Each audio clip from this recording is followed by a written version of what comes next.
So today we're looking at organizers specifically meant for the kitchen pantry. Now, before you get started, you first need to declutter what you have. I know it's not the funnest part of cleaning and organizing a space, but it is the most important. So, all you need to do is gather up all the food that you have and sort out anything that is stale, expired, or something you know your family is not going to eat. If it's still in its original container and has not been opened, and you know your family's not going to eat it, and it's still in good date range, then you can go ahead and donate it to your local food pantry or give it to a family member or a neighbor that you know may enjoy it.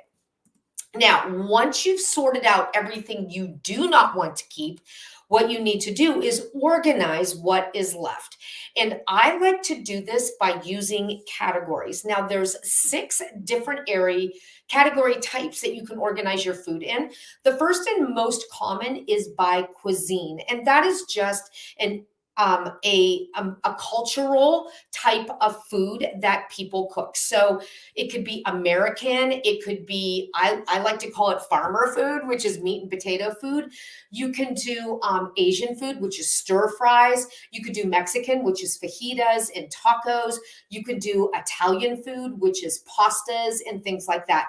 When you do things by cuisine, which is one of the ways that I like to organize my pantry, it really makes it easier for you to cook and prepare meals as well. You can also organize by course, which is your side dishes, main dishes, appetizers, or dessert. You can also organize by theme, which would be breakfast, lunch, dinner, snacks. You can organize by diet, which would be gluten-free, vegan, vegetarian, Mediterranean. Or you can organize by family members, set up a container just for your husband, or one for your toddlers, or one for yourself. And you can also organize by extras. This would be appliances, paper items, or pet food and pet care products. So if you're organizing by cuisine, you can set up one basket or a series of baskets. This is one of my baskets. It's for Italian food. So you can see I have sauces in there, pasta in there. I have more than one basket because we eat a lot of pasta. So I have mushrooms. I have other canned veggies that I like to put in my pastas. And when I'm cooking meals, I usually take the entire basket to the kitchen counter so that I can cook things more easily.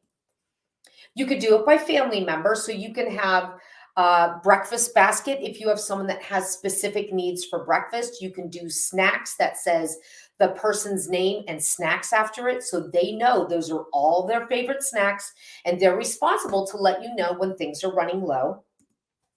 You could do it by theme. So you could have a soup basket. You could have a breakfast basket. You could have a dinner basket. Or you could do it by course, which is your side dishes. You could have a basket just for condiments and a basket for spices and oils and seasonings. It doesn't matter how you categorize things. You can mix and match from each theme. It just matters that it makes sense to you, your family, and the foods that you like to eat. Okay, so when it comes to your pantry itself and setting things up, what belongs where? I want you to pay attention to your prime real estate. That's anything that's about neck to mid-thigh. That's what you can reach the easiest without having to stand on something or get down on your hands and knees. And that is where you want to store any items that you use most frequently. Those would be foods that you cook the most, drinks that you drink the most, appliances that you use the most, paper like foil or napkins, things that you are constantly getting your hands on. Make it in the area, keep it in the area. That's the easiest for you to get to. Then the area that's really high or really down low, that's where you're going to keep the items that you use least frequently. So seasonal items, let's say bulk food items that you fill containers from. You could have pet food down at the bottom. Heavy items are going to be down low, lighter items up high, platters, dishes, for things that when you have company, that's what you want to keep out of reach because you don't need to get to them very often. So that's a good use of your space in your pantry. Okay, let's actually talk about the organizers and what are good options for you to use. So if you see $1 sign, then know it's a very inexpensive option. The more dollar signs you see, the more expensive the option is going to be. So bins and baskets, that is what I use. I don't mess around with anything else. I like baskets. Plastic baskets specifically that are woven so they have breathing room. They're super easy to clean. They're incredibly durable and they slide in and out easily on my wire shelving, which can be quite annoying, let me tell you. So anything that is flat, has a smooth surface on the bottom is going to work great for my kitchen pantry. And bins and baskets work great for boxed food, canned goods, pouches such as rice or noodles, jars like pasta sauce, bottles like oils or steak sauce. Any of those things are going to store very well in a bin or basket. If your funds are a little bit short right now, then consider using wash tubs. I used those for quite a few years in the beginning. They're very durable, but they're very inexpensive. You can pick them up at the dollar store. So $1 for a wash tub is a lot more inexpensive than $5 to $6 for the baskets that I use in my pantry. And wash tubs will hold anything: boxes, bags of chips, bags of cereal, baking supplies, cans, bottles, anything will work well in a wash tub. You can also use risers. I call them stadium seating risers because they go up higher in the back. Those are going to be a little bit more costly, but it's going to give you an easier view sight of your shelf. So you can use risers for cans, for spices, for baby food, for jars, for bottles. It just slightly raises up the shelf behind so you can see everything that you have more easily. And Lazy Susans, I love Lazy Susans. You can buy plastic ones. You can buy wooden ones. We have a couple examples coming in our slideshow. And those are great for cans, for jars, baby food, spices, pouches, whatever it is. You can spin it, have everything facing out so you can see everything. And it really is good use of a deep corner or deep pantry shelves. So if you have a pantry shelf that is really wide, you can put one Lazy Susan in front of the other and allow you to utilize that entire shelf more efficiently. You can buy additional drawers. So they have drawers that are on wheels that you can put on the floor. They have drawers that you can, that come in 3s and 4s that wheel around as well. These are going to be a little bit more pricey, but they work great to hold boxes, cans, pouches, jars, bulk food items, you name it.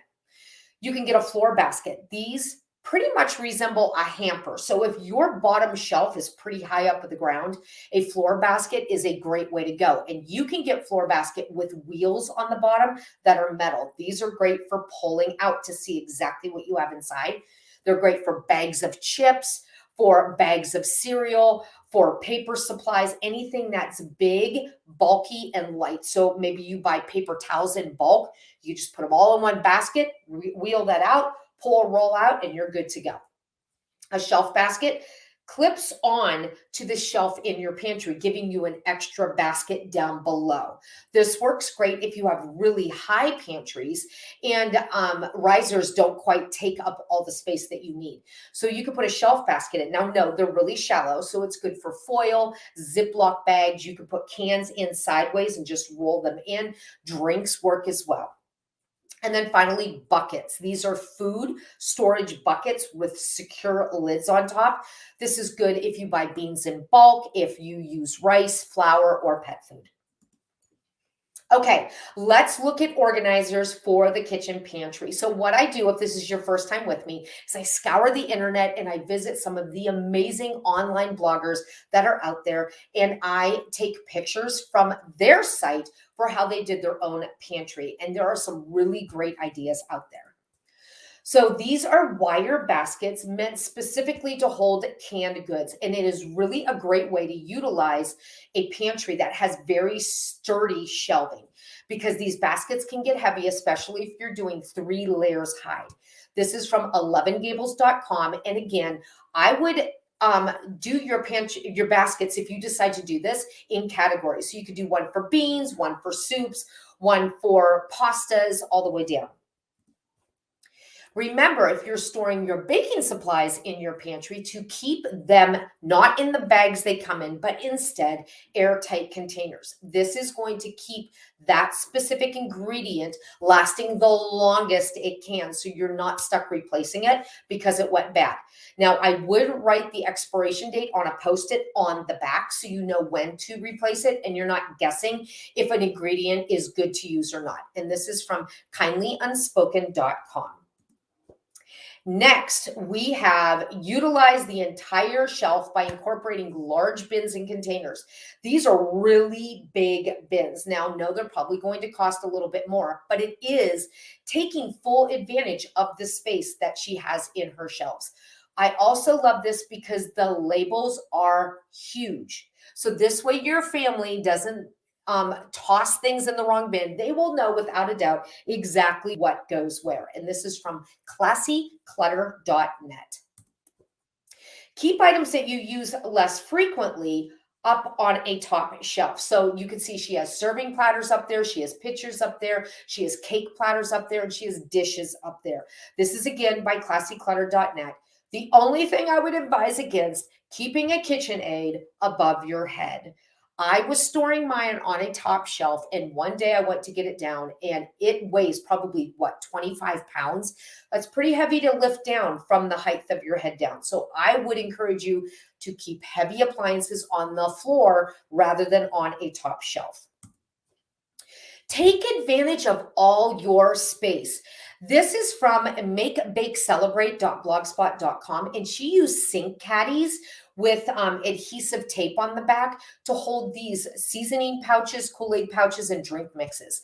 I think that's a genius way to find even more storage space where you think there's absolutely none. This is a great idea.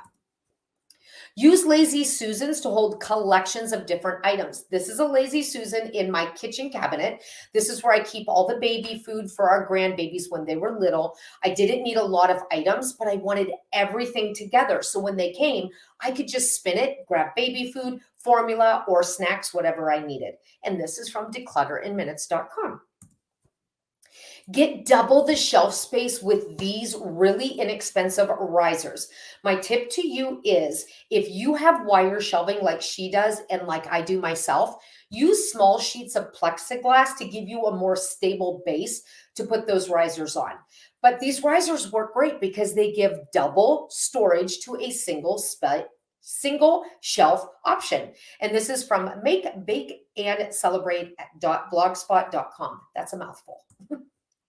If you have drawers in your kitchen pantry, you can turn one of those drawers into a family snack hub.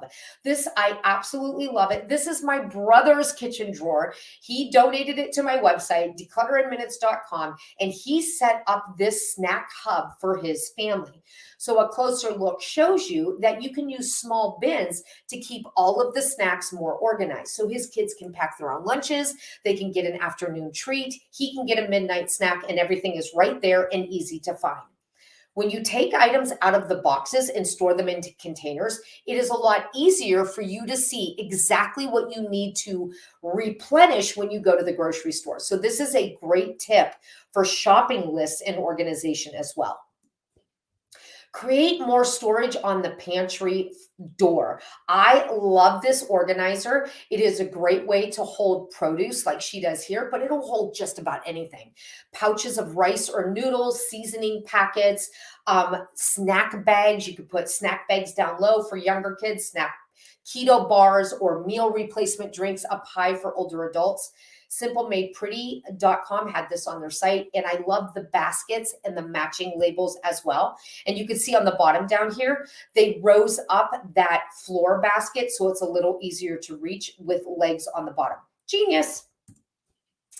If you don't like using baskets, you can label the shelf and skip the container. Give the entire shelf a category for easier organizing. This is from cleanmama.com, and this is a simple way to organize a pantry without having to invest in organizers themselves.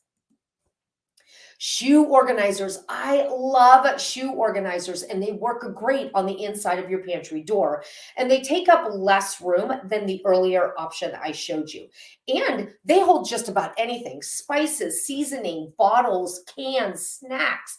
You name it, you can stick it inside one of those door organizers. A great way, and it's a very inexpensive option to use. Remember, keep heavy, less frequently used appliances on the floor. This picture and the one previous was by Eat at Home Cooks. And the heavy things are down low so that she can get them, but she doesn't risk a concussion if it should fall on her head by keeping it on a top shelf. Why do I like to store appliances in a pantry? Well, when you do store appliances that you only use maybe once or twice a month, you completely clear off the clutter from your kitchen counter. So this is actually an old picture of my kitchen. I have one less appliance on my counter now. I have one coffee maker and one toaster. Here I have two, a Keurig and a coffee maker. I bought an all-in-one, so it's a coffee maker, I think you call it a carafe on one side and a Keurig on the other side. And it freed up even more space in my kitchen. I love having nothing on my kitchen counters. It is something that I just enjoy seeing. So keeping my KitchenAid mixer, my Instant Pot, my air fryer, even my grill put away, it allows me to have nice, clean kitchen counters, and my kitchen looks less cluttered. Tiered shelving works great for cans, jars, and spices. I really like this. It's a great way to utilize a shelf in a pantry, and this is by momendeavors.com. To store produce, choose baskets that are breathable. These are the baskets that I have in my own kitchen pantry, and they're called jute baskets. They're a very thick, heavy plastic. They slide out great on wire shelves without getting caught. They're very durable. I can completely fill it with jars of pasta, and they have been standing strong for, I think I did this maybe 3, maybe 4 years ago. So they're very durable and they work great. They also work great for onions, potatoes, and garlic because they are breathable. So this is a good option for that as well. But if you don't like using baskets, try this tip from jewelpie.com. These are laundry bags, you guys. I love this idea. And if you have a very small pantry, you can hang a laundry bag off on the sides between the pantry shelves, giving you extra space to store onions, potatoes, and garlic without having to sacrifice some of your pantry shelving to do so. Use all the room you have in your pantry. Yes, even the smallest space can hold spices. So this is by domesticimperfection.com. I love that name. And she's got shelving that she installed with screws and bolts, so it was very secure, that she holds all of her spices inside of her pantry. This is a great way to find hidden space inside of a room that you might think you're using all of it. Keep drinks that you love in baskets that are easy to get to. Again, this is another picture of my jute baskets. These are long and thin, so they work great for holding coffee and K-cups and my teas and my sugars and my creamers. This is not in my pantry, but in the cabinet just above my coffee maker. But I still wanted to share with you how neat and tidy these containers look and how it keeps things organized. You can see it's a hot mess inside of those containers. I do not have things organized inside of organizers. I need things simple. So I have baskets. I just throw the stuff that belongs there inside. It does not need to be perfect in rows. I need it to be easy so that I stick with it. So that is a really good, important point to make. Solve the corner problem by installing DIY wood turntables. These are a form of Lazy Susan, but what she did was she took brown wood turntables, she painted them white, and then she screwed them in with hardware so that they were spinnable. This is by decorchick.com. If you go to her website and search on her website for DIY pantry turntables, she has a full tutorial on how you can do this in your own pantry. This literally brings all that storage space out front in those deep corners, really allowing you to utilize all the space that you have available. No matter what you use, whether it be mix and match or using all the same containers, please make sure you choose something that works for you and your family. This is my kitchen pantry wire shelving. I hate it, but it works. And I use all the same containers in there. So when I go in, it just looks nice. You can see the inside of those containers are not organized. They're a hot mess inside, but on the outside, it's neat, it's tidy, and it works for me. Okay, and that is our organizing inspiration video for the kitchen pantry that I hope you can get some really great ideas to incorporate in your own kitchen pantry that you use to store your food. These will work in cabinets, in a walk-in pantry, or in a kitchen cabinet pantry, whatever it is you use. Mix and match, try things out, and then once you choose a system that works for not only you and your family, go ahead and invest in some really nice labels to tie it all together. Okay, I hope you enjoyed this video. I'll see you in the next video. Take care and happy decluttering. Bye, everybody.